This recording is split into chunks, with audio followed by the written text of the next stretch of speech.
From Grandfather's Chair by Nathaniel Hawthorne. Chapter 3. At the death of Sir William Phipps, proceeded Grandfather, our chair was bequeathed to Mr. Ezekiel Cheever, a famous schoolmaster in Boston.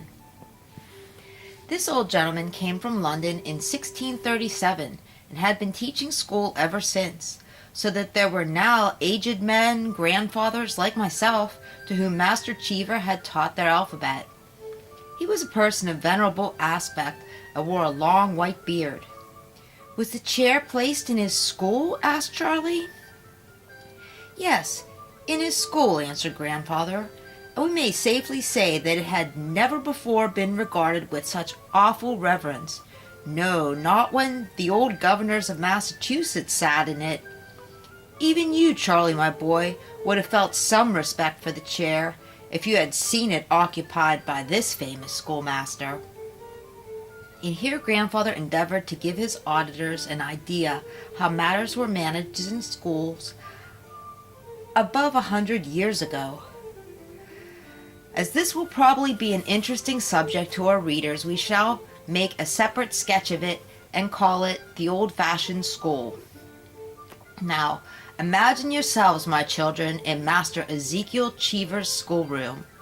It is a large, dingy room with a sanded floor and is lighted by windows that turn on hinges and have little diamond-shaped panes of glass. The scholars sit on long benches with desks before them. At one end of the room is a great fireplace, so very spacious that there is room enough for 3 or 4 boys to stand in each of the chimney corners.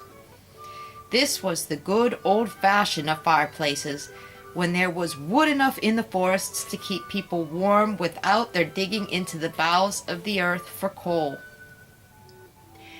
It is a winter's day when we take our peep into the schoolroom.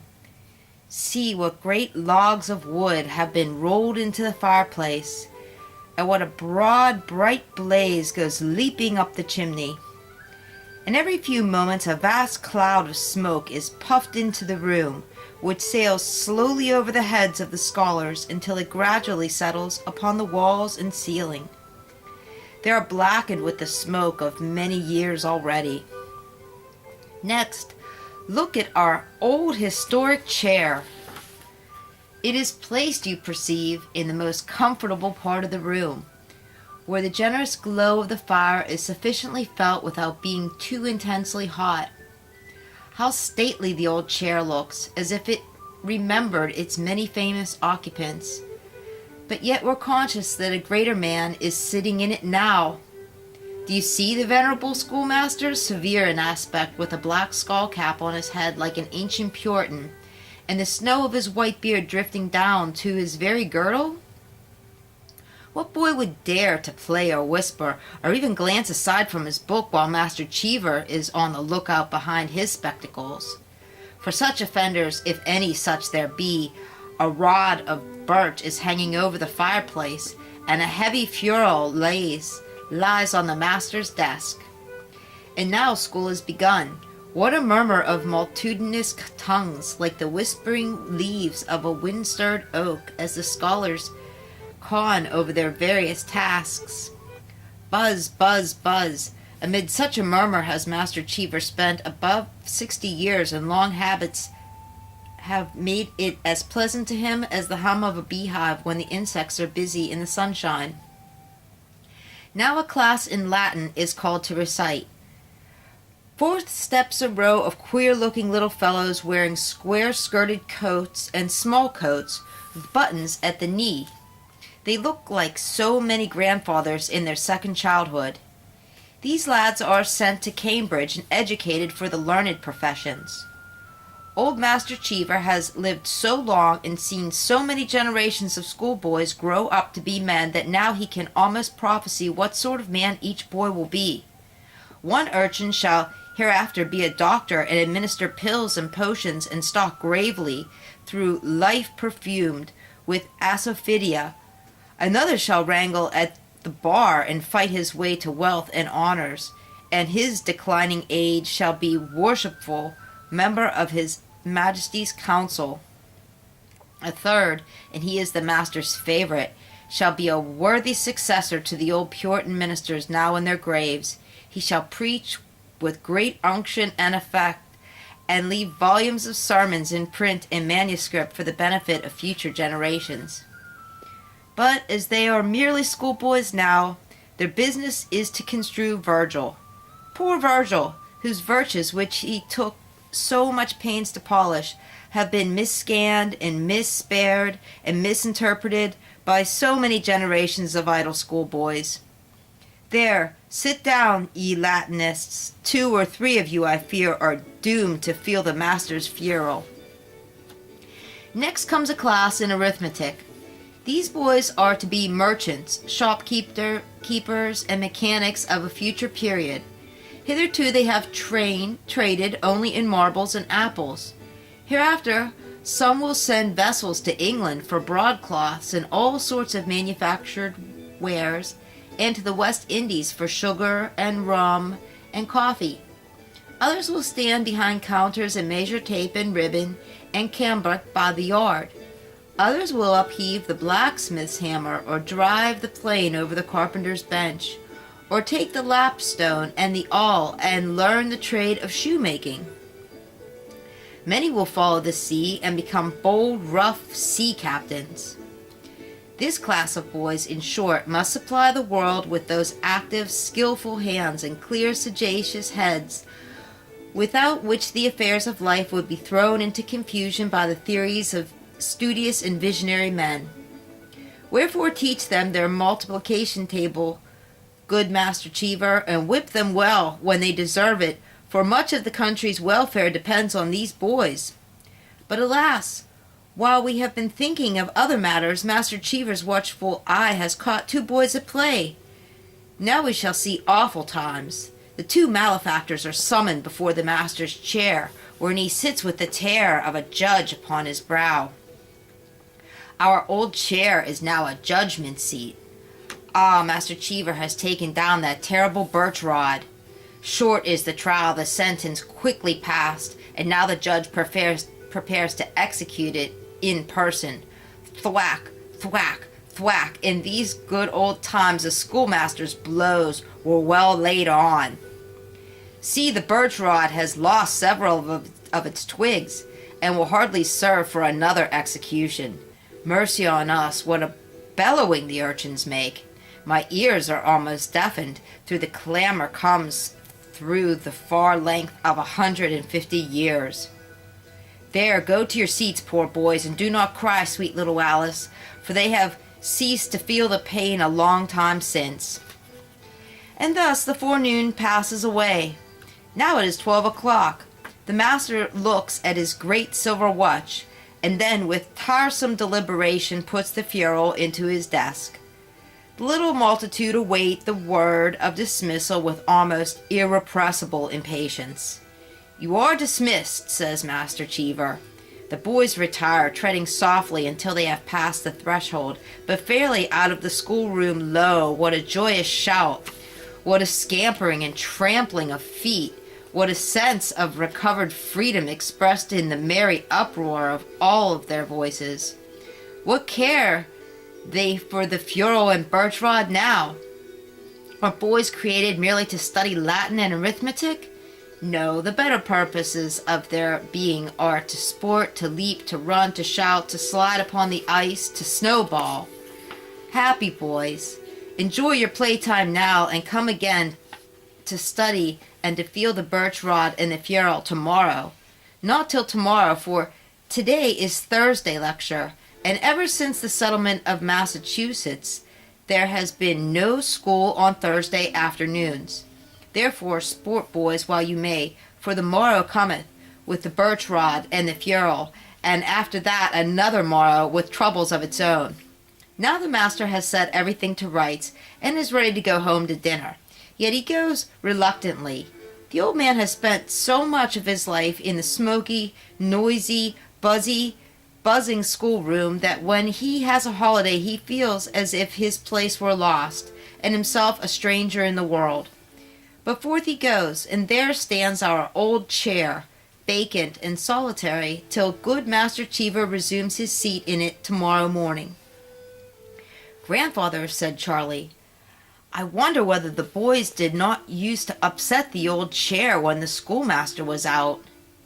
"There is tradition," replied Grandfather, "that one of its arms was dislocated in some such manner, but I cannot believe that any schoolboy would have behaved so naughtily." As it was now later than little Alice's usual bedtime, Grandfather broke off his narrative, promising to talk more about Master Cheever and his scholars some other evening. Chapter 4. Accordingly, the next evening, Grandfather resumed the history of his beloved chair. "Master Ezekiel Cheever," said he, "died in 1707, after having taught school about 70 years. It would require a pretty good scholar in arithmetic to tell how many stripes he had inflicted and how many birch rods he had worn out during all that time in his fatherly tenderness for his pupils. Almost all the great men of that period and for many years back had been whipped into eminence by Master Cheever.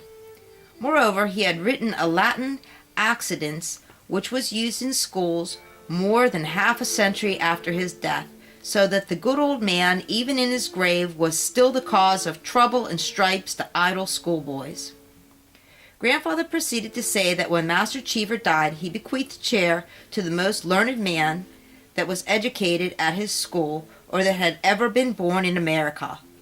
This was the renowned Cotton Mather, minister of the Old North Church in Boston, and another of the Magnalia, Grandfather, which we sometimes see you reading," said Lawrence. "Yes, Lawrence," replied Grandfather, "the Magnalia is a strange, pedantic history in which true events and real personages move before the reader with the dreamy aspect which they wore in Cotton Mather's singular mind. The huge volume, however, was written and published before our chair came into his possession, but as he was the author of more books than there are days in the year, we may conclude that he wrote a great deal while sitting in this chair." "I am tired of these schoolmasters and learned men," said Charlie. "I wish some stirring man that knew how to do something in the world, like Sir William Phipps, would sit in the chair." "Such men seldom have leisure to sit quietly in a chair," said Grandfather. "We must make the best of such people as we have." As Cotton Mather was a very distinguished man, Grandfather took some pains to give the children a lively conception of his character. Over the door of his library were painted these words: "Be short," as a warning to visitors that they must not do the world so much harm as needlessly to interrupt this great man's wonderful labors. On entering the room, you would probably behold it crowded and piled and heaped with books. There were huge ponderous folios and quartos and little duodecinos in English, Latin, Greek, Hebrew, Chaldaic, and all other languages that either originated at the confusion of Babel or have since come into use. All these books, no doubt, were tossed about in confusion, thus forming a visible emblem of the manner in which their contents were crowded into Cotton Mather's brain. And in the middle of the room stood a table on which, besides printed volumes, were strewn manuscript sermons, historical tracts, and political pamphlets, all written in such a queer, blind, crabbed, fantastical hand that a writing master would have gone raving mad at the sight of them. By this table stood Grandfather's chair, which seemed already to have contracted an air of deep erudition, as if its cushion were stuffed with Latin, Greek, and Hebrew, and all other hard matters. In this chair, from one year's end to another, sat that prodigious bookworm Cotton Mather, sometimes devouring a great book, and sometimes scribbling one as big. In Grandfather's younger days, there used to be a wax figure of him in one of the Boston museums, representing a solemn, dark-visaged person in a minister's black gown and with a black letter volume before him. "It is difficult, my children," observed Grandfather, "to make you understand such a character as Cotton Mather's, in whom there was so much good and yet so many failings and frailties. Undoubtedly he was a pious man. Often he kept facts, and once for 3 whole days he allowed himself not a morsel of food, but spent the time in prayer and religious meditation. Many a livelong night did he watch and pray. These fasts and vigils made him meager and haggard, and probably caused him to appear as if he hardly belonged to the world." "Was not the witchcraft delusion partly caused by Cotton Mather?" inquired Lawrence. "He was the chief agent of the mischief," answered Grandfather, "but we will not suppose that he acted otherwise than conscientiously. He believed that there were evil spirits all about the world. Doubtless he imagined that they were hidden in the corners and crevices of his library, and they peeped out from amongst the leaves of many of his books as he turned them over at midnight. He supposed that these unlovely demons were everywhere, in the sunshine as well as in the darkness, and that they were hidden in men's hearts and stole into their most secret thoughts." Here Grandfather was interrupted by the little Alice, who hid her face in his lap and murmured a wish that he would not talk any more about Cotton Mather and evil spirits. Grandfather kissed her and told her that angels were the only spirits whom she had anything to do with. He then spoke of the public affairs of the period. A new war between England and France had broken out in 1702 and had been raging ever since. In the course of it, New England suffered much injury from the French and Indians, who often came through the woods from Canada and assaulted the frontier towns. Villages were sometimes burned and the inhabitants slaughtered within a day's ride of Boston. The people of New England had a bitter hatred against the French, not only for the mischief which they did with their own hands, but because they incited the Indians to hostility. The New Englanders knew that they could never dwell in security until the provinces of France should be subdued and brought under the English government. They frequently, in time of war, undertook military expeditions against Acadia and Canada, and sometimes besieged the fortresses by which those territories were defended. But the most earnest wish of their hearts was to take Quebec, and so get possession of the whole province of Canada. Sir William Phipps had once attempted it, but without success. Fleets and soldiers were often sent to Canada to assist the colonists in their warlike undertakings. In 1710, Port Royal, a fortress of Acadia, was taken by the English. The next year, in the month of June, a fleet commanded by Admiral Sir Hovington Walker arrived in Boston Harbor. On board of this fleet was the English General Hill with 7 regiments of soldiers who had been fighting under the Duke of Marlborough in Flanders. The government of Massachusetts was called upon to find provisions for the army and fleet and to raise more men to assist in taking Canada. What with recruiting and drilling of soldiers, there was now nothing but warlike bustle in the streets of Boston.